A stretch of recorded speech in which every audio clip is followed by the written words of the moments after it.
नमस्कार, आप देख रहे हैं द न्यूज पॉइंट और मैं हूं आपके साथ पूजा। खबरों पर जाने से पहले एक नजर डालते हैं टॉप हेडलाइंस पर। प्रतापनगर थाना क्षेत्र में बाड़ी में चल रही अवैध गैस रिफिलिंग पर पुलिस की बड़ी कार्रवाई। 110 अवैध गैस सिलेंडर जब्त किए गए। जोधपुर नगर निगम द्वारा होटल अंबा में सीज करने की कार्रवाई की गई। होटल में फायर सेफ्टी सिस्टम नहीं होने के कारण हुई कार्रवाई। केंद्रीय मंत्री अर्जुन राम मेघवाल पहुंचे जोधपुर। उपचुनाव और झारखंड चुनाव में बीजेपी की जीत का जताया विश्वास।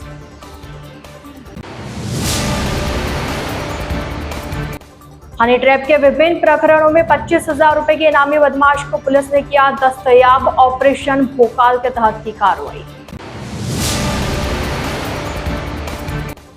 अनीता चौधरी हत्याकांड में प्रॉपर्टी डीलर तैयब अंसारी को जमानत पर रिहा किया गया। तो यह थी हेडलाइंस और अब खबरें विस्तार से। अल्प प्रवास पर मंगलवार को जोधपुर आए केंद्रीय मंत्री अर्जुन राम मेघवाल ने एक बार फिर कांग्रेस के पूर्व राष्ट्रीय अध्यक्ष राहुल गांधी पर जमकर हमला बोला और उन पर झूठ बोलकर दो राज्यों के लोगों को लड़ाने के प्रयास का आरोप लगाया। केंद्रीय मंत्री अर्जुन राम मेघवाल ने कहा कि भारतीय जनता पार्टी के एक प्रतिनिधिमंडल ने कल चुनाव आयोग से मुलाकात कर एक ज्ञापन सौंपा था, जिसमें बताया है कि राहुल गांधी ने 6 नवंबर को एक उल्टा बयान दिया कि महाराष्ट्र का इन्वेस्टमेंट गुजरात जा रहा है और दो राज्यों के लोगों को आपस में लड़ाने का प्रयास किया।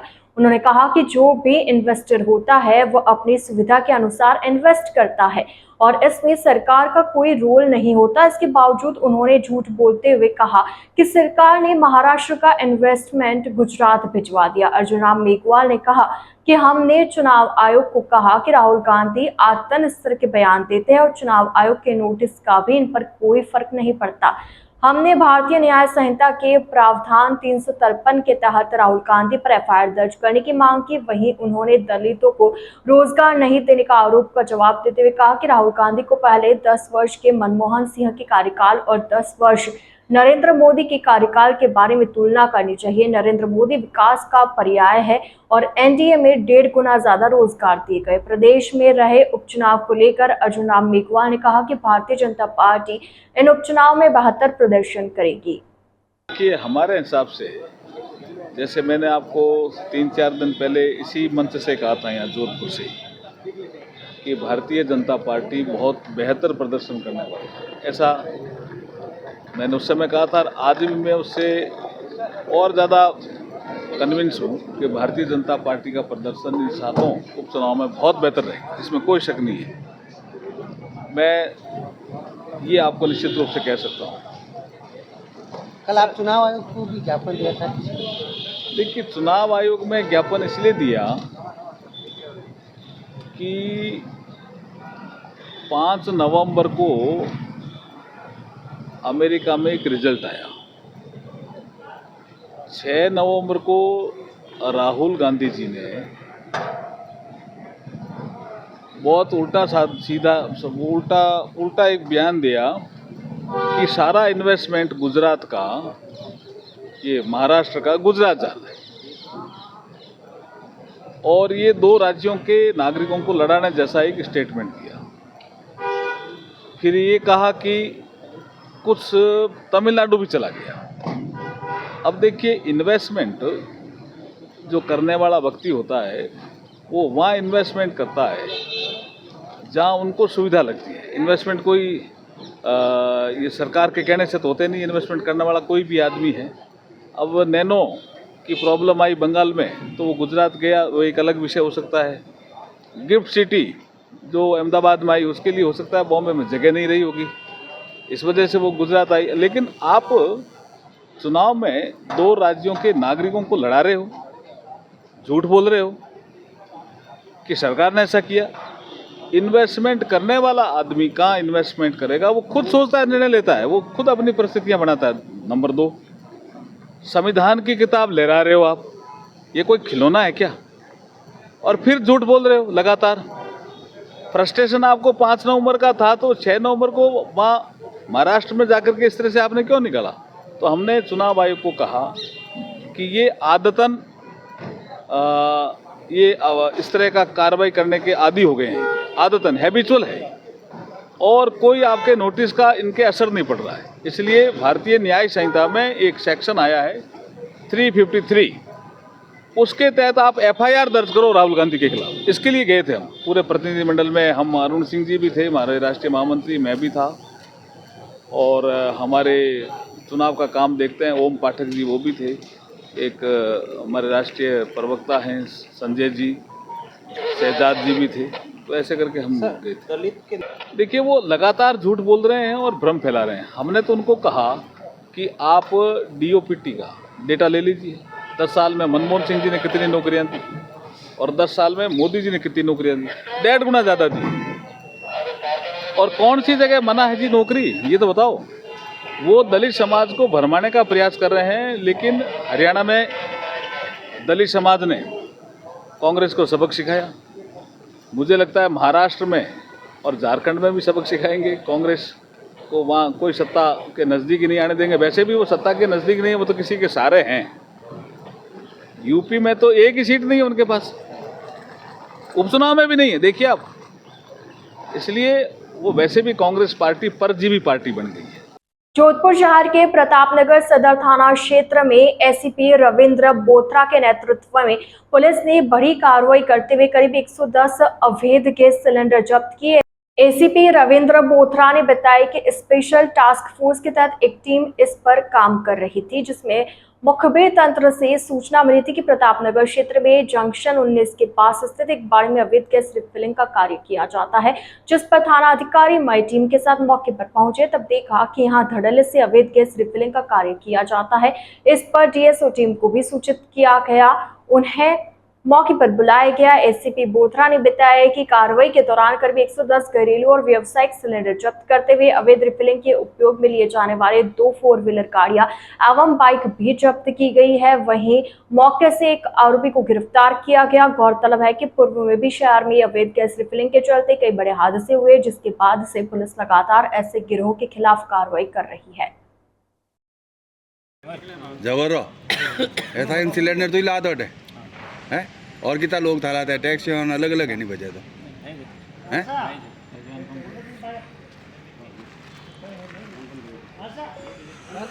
आज स्पेशल टास्क था इसमें, और हमारे कई आदमियों को हमने इस क्षेत्र में लगा रखा था कि अवैध रिफिलिंग की कई शिकायतें भी मिली थी, जिसमें हमारे छत्तीसगढ़ी और थाने के मुखबिर इसमें लगे हुए थे। उनको इन्फॉर्मेशन प्राप्त हुई कि भी ममता मोटर्स के सामने एक वाड़ा है, और किसी जो रिपेयरिंग का कार्य भी करते हैं, उस वाड़े के अंदर अवैध रिफिलिंग का कार्य होता है। गैस टंकियों से गैस को निकाल के चोरी करके खाली टंकियों में भर के बेचते हैं। इस प्रकार कंज्यूमर को नुकसान पहुंचा रहे हैं अवैध रिफिलिंग करके, जिस पर हमारी टीम देवाराम सब इंस्पेक्टर और ये चेतक दूसरी पहुंची, और पहुंच के उन्होंने आगे अधिकारी को बताया, जिस पे हमने डीएसओ फर्स्ट श्री पालीवाल साहब को अग्रिम कार्रवाई के लिए बुलाया है यहाँ पे। और काफ़ी तादाद में टंकियाँ हैं, लगभग 2 तो इसके व्हीकल्स इसमें यूज हो रहे हैं, और मोटरसाइकिलें भी काफ़ी हैं, और लगभग 109-10 के आसपास इसमें टंकियाँ भी है, जो घरेलू भी है और कमर्शियल भी है। डिप्टी साहब ने हमको सूचित किया था कि भैया प्रतापनगर थाने में जंक्शन 19 के आसपास कोई स्थान है जहाँ पर सिलेंडरों की भारी संख्या में भंडारण हो रहा है। इस पर हमने हमारी टीम भेजी है, तो आगामी कार्रवाई करेगी उनकी सूचना। सर इसका मालिक कौन है? इसके मालिक पर जांच करेंगे तब पता चलेगा। सर यहाँ पर कई जगह पे ऐसी रिफिलिंग होती है। हाँ, तो उसके लिए वो लगातार कार्रवाई कर रहे हैं। सर इतना बड़ा जगह बगैर जब पकड़ा गया है, हाँ, उसके लिए हम सेल्स ऑफिसर को, जो कंपनी के सेल्स ऑफिसर उनको भी हमने जाँच के लिए बुलवाया है, वो भी आएंगे। उनकी किस कैसे एजेंसी किसमें संलिप्त है वो भी हम जाँच करेंगे। आगे भी कार्रवाई उस हिसाब से होगी। जोधपुर शहर के हाउसिंग बोर्ड प्रथम पुलिया स्थित होटल अंबा इंटरनेशनल के प्रथम तल पर रूफटॉप को नगर निगम द्वारा सीज करने की कार्रवाई की गई। नगर निगम द्वारा शहर के विभिन्न व्यावसायिक भवनों में फायर सेफ्टी नहीं होने के चलते सीज करने की कार्रवाई की जा रही है। उसी के चलते मंगलवार को प्रथम पुलिया स्थित होटल अंबा में भी सीज की कार्रवाई की गई। सीएफओ ने बताया कि होटल में पूर्व में भी नोटिस दिया गया था, परंतु आज जब टीम मौके पर पहुंची तो होटल के कुछ हिस्सों में फायर सेफ्टी सिस्टम नहीं पाया गया, जिसके बाद होटल कार्मिकों द्वारा यह जानकारी दी गई कि होटल मालिक किसी कार्य के चलते देश से बाहर है। इसलिए आज नगर निगम द्वारा होटल का प्रथम मंजिल और रूफटॉप सीज करने की कार्रवाई की गई। नगर निगम ने कार्रवाई करते हुए 15 दिन का नोटिस दिया है एवं 10 लाख रुपए सिक्योरिटी मनी के रूप में जमा किए। उन्होंने बताया कि सुरक्षा की दृष्टि से शहर के सभी व्यावसायिक भवनों को फायर सेफ्टी सिस्टम के लिए नोटिस दिया गया, लेकिन जहां भी फायर सेफ्टी सिस्टम नहीं है वहां सीज करने की कार्रवाई की जा रही है।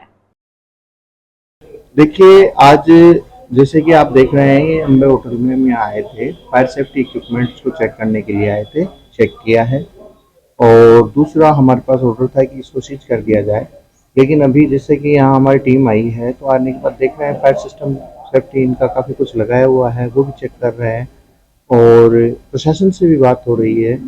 और इसमें ये है कि इनका कहना है कि सर हमारे ओनर जो हैं वो आउट ऑफ इंडिया होने की वजह से हम इसका अप्लाई नहीं कर पाए, जल्दी इसका अप्लाई कर लेंगे। और इसमें अभी जो भी है नियमानुसार कार्रवाई हमने करने की चालू रख रखी है कार्रवाई हमारी। और इनके साथ में सभी के साथ में एक ही निवेदन करना चाहता हूँ, जोधपुर शहर में जितनी भी जगह है जहाँ हमने फायर सेफ्टी के लिए लोगों को अवेयर करने के लिए नोटिस दे रखे हैं, उनसे निवेदन है कि वो अपना सेफ्टी सिस्टम सुधारें, अन्यथा इस तरह की कार्रवाई सभी जगह होगी। सर, आप तक का कार्रवाई की है और आज आप कार्रवाई करते हुए सीज की क्यों हुई है?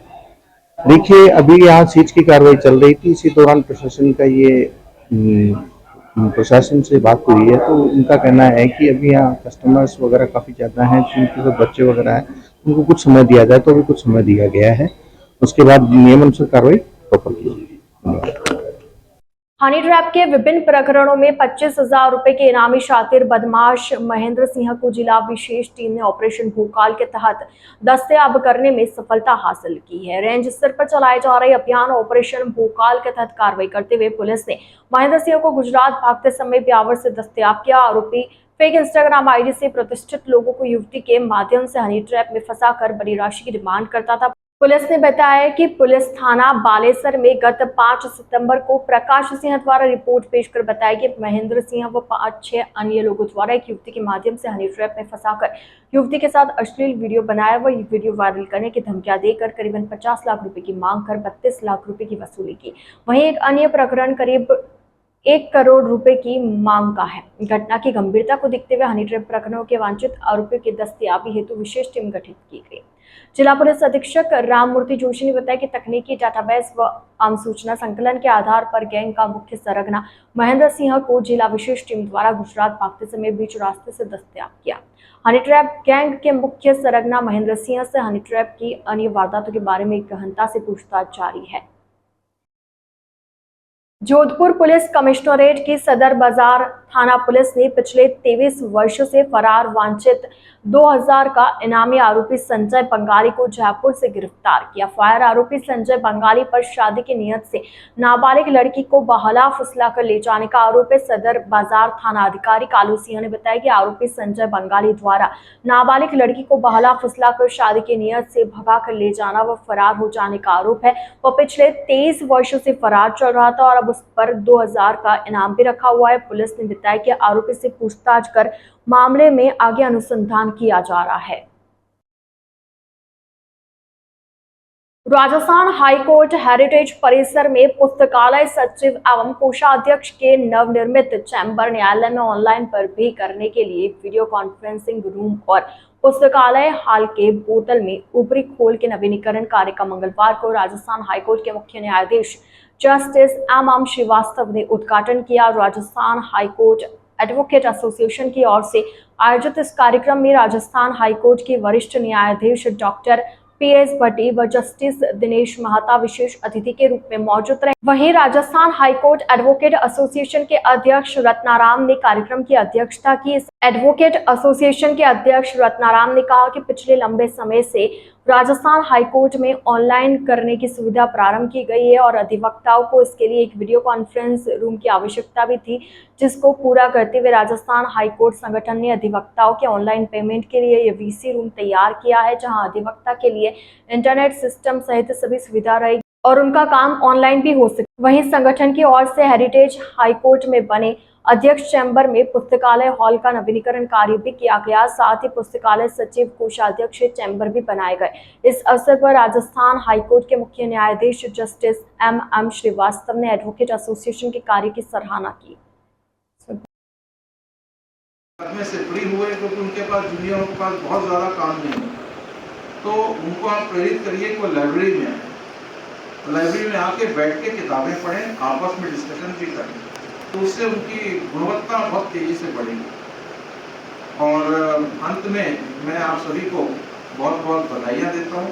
और मैं न्यायिक परिवार का मुखिया हूँ, इसलिए मैं कोई भी न्यायिक संस्था हो, न सिर्फ हाईकोर्ट बल्कि प्रदेश का कोई भी जिला न्यायालय हो, कहीं भी हो, अगर कोई कार्यक्रम होता है, अगर मुझे बुलाया जाता है, समय का अगर अभाव ना हो, हाईकोर्ट एडवोकेट एसोसिएशन द्वारा अपने विकास के कार्य में निरंतर प्रगति करते हुए आज जो विकास कार्य पूरे हुए उनका आज माननीय न्यायाधिपति, मुख्य न्यायाधीश श्री MM श्रीवास्तव के करकमला एवं राजस्थान हाईकोर्ट के अन्य न्यायाधीशों द्वारा किया जाएगा। इसमें ऊपर लाइब्रेरी का रिनोवेट है और विषय रूम्स अधिवक्ताओं के लिए, नीचे लाइब्रेरी का रिनोवेट और पीछे अध्यक्ष चैम्बर का रिनोवेट और पदाधिकारी, कोषाध्यक्ष और पुस्तकालय सचिव के लिए अलग से नए चैम्बर, इन सभी का उद्घाटन आज माननीय चीफ महोदय द्वारा किया जाएगा।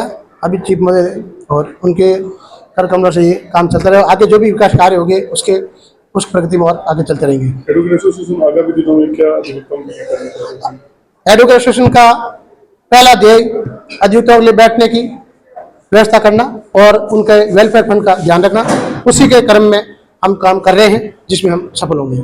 संसदीय कार्य, विधि एवं विधिक कार्य मंत्री जोगाराम पटेल बुधवार को जोधपुर दौरे पर रहेंगे। मंत्री जोगाराम पटेल एयरपोर्ट से सीधा सर्किट हाउस पहुंचेंगे। उसके बाद शाम 5:30 बजे तक विधानसभा क्षेत्र लूणी में विभिन्न सामाजिक कार्यक्रमों में शिरकत करेंगे। संसदीय कार्य मंत्री गुरुवार को सुबह वापस सर्किट हाउस से प्रस्थान कर विधानसभा क्षेत्र लूणी में विभिन्न सामाजिक कार्यक्रमों में शिरकत करेंगे। उसके बाद वह शाम 6 बजे सर्किट हाउस पहुंचकर रात्रि विश्राम सर्किट हाउस में करेंगे।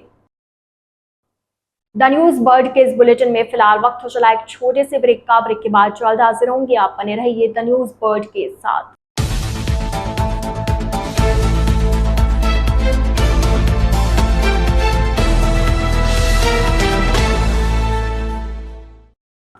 ब्रेक के बाद आपका स्वागत है।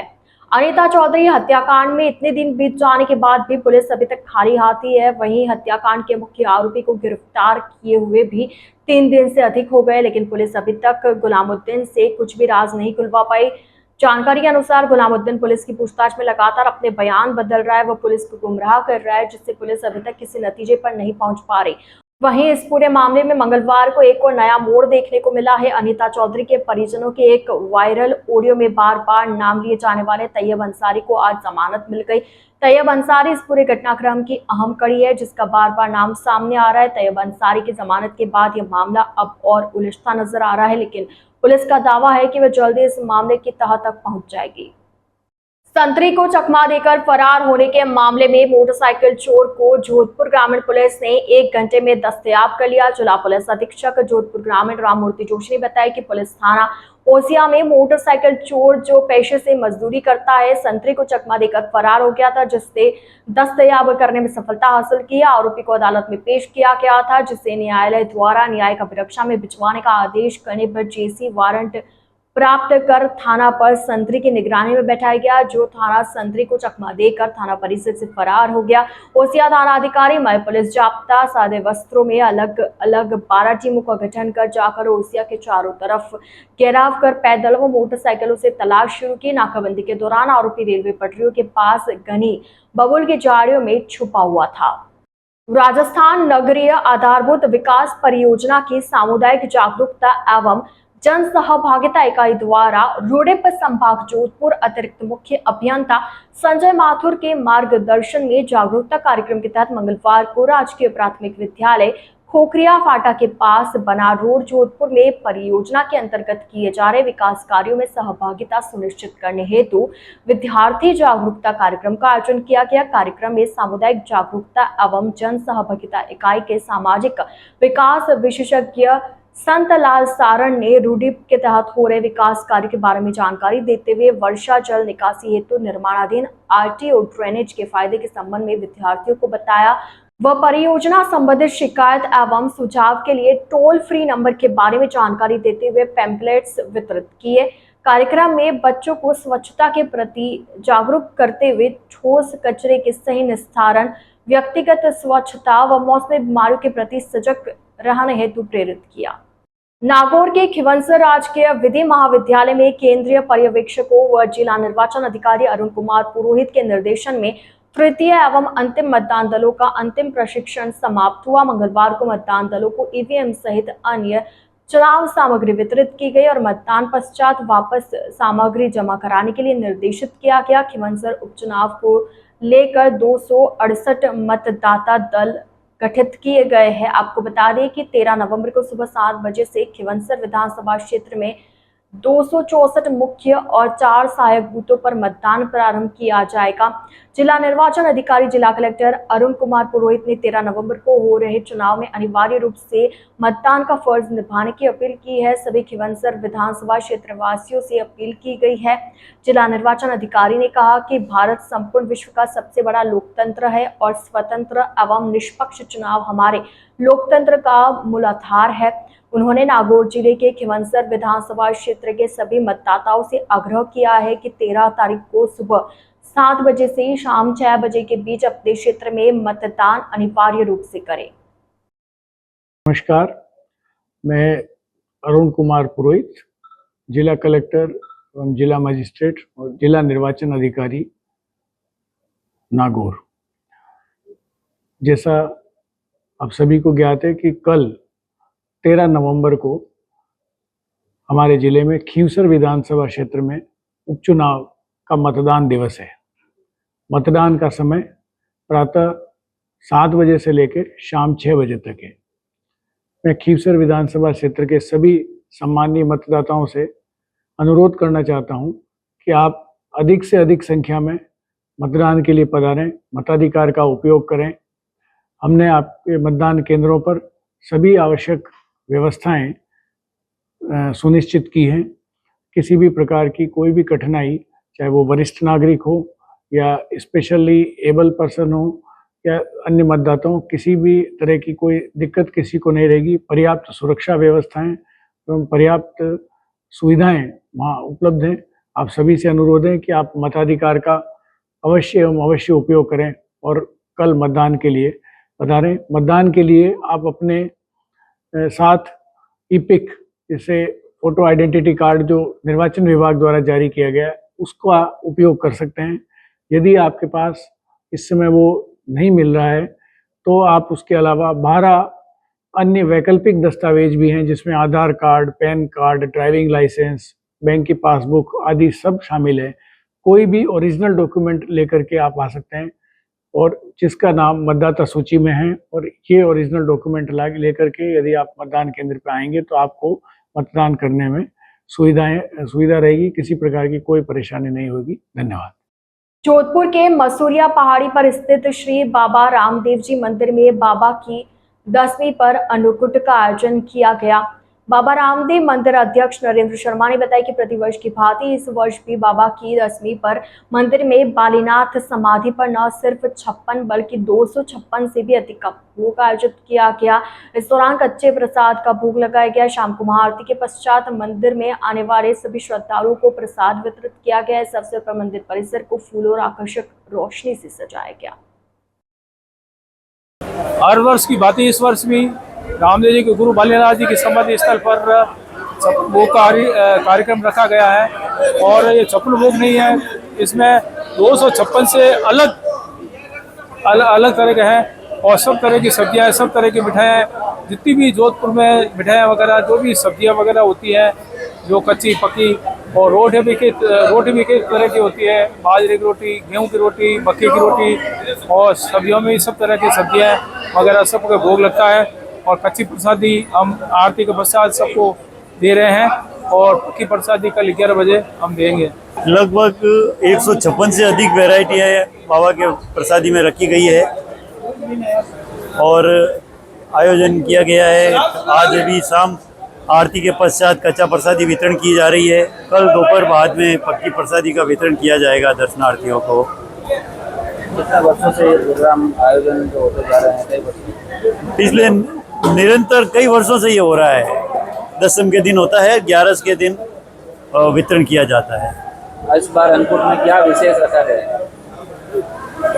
इस बार अन्नकूट में थोड़ी सी क्या है, दर्शनार्थी अब धीरे धीरे बढ़ रहे हैं, क्योंकि आज कुछ शादियाँ ज़्यादा होने के कारण दर्शनार्थी लेट आएंगे। फिर भी आज अच्छा महोत्सव बहुत अच्छा किया जा रहा है। सोमवार को बाबा की दसवीं के अवसर पर जोधपुर शहर के भीतरी क्षेत्र में स्थित रामदेव जी मंदिर में अन्नकूट का आयोजन किया गया। मंदिर के पुजारी मदन मोहन छंगानी ने बताया कि विगत कई वर्षों से मंदिर में बाबा की दसवीं के अवसर पर अन्नकूट का आयोजन किया जाता है। इस वर्ष भी 56 भोग का आयोजन किया गया। इस दौरान कच्चे प्रसाद का भोग लगाया गया और आरती के पश्चात मंदिर में आने वाले सभी श्रद्धालुओं को प्रसाद वितरित किया गया। इस अवसर पर निज मंदिर में विशेष फूल मंडली करते हुए मंदिर परिसर को आकर्षक रोशनी के साथ सजाया गया। जोधपुर के शहर का भीतरी भाग में श्री रामदेव जी का प्राचीन मंदिर है, 150 साल पुराना है। तो श्री रामदेव जी इसमें 3 मूर्ति है, रामदेव जी, रामदेव जी और बालाजी स्थापित है। ये बहुत साल पुराना है। ये साल यहाँ पर 20 और दशम को होती है। आज ये दशम का प्रोग्राम है, तो यहाँ पर साल चल रहा ज्यादा थोड़ा विकास हो गया। आपका परिचय? मेरा नाम मदन मोहन संघानी है। द न्यूज बर्ड के इस बुलेटिन में फिलहाल के लिए इतना ही। आइए चलते चलते एक बार फिर नजर डालते हैं आज की टॉप हेडलाइंस पर। प्रतापनगर थाना क्षेत्र में बाड़ी में चल रही अवैध गैस रिफिलिंग पर पुलिस की बड़ी कार्रवाई। 110 अवैध गैस सिलेंडर जब्त किए गए। जोधपुर नगर निगम द्वारा होटल अंबा में सीज करने की कार्रवाई की गई। होटल में फायर सेफ्टी सिस्टम नहीं होने के कारण हुई कार्रवाई। केंद्रीय मंत्री अर्जुन राम मेघवाल पहुंचे जोधपुर। उपचुनाव और झारखंड चुनाव में बीजेपी की जीत का जताया विश्वास।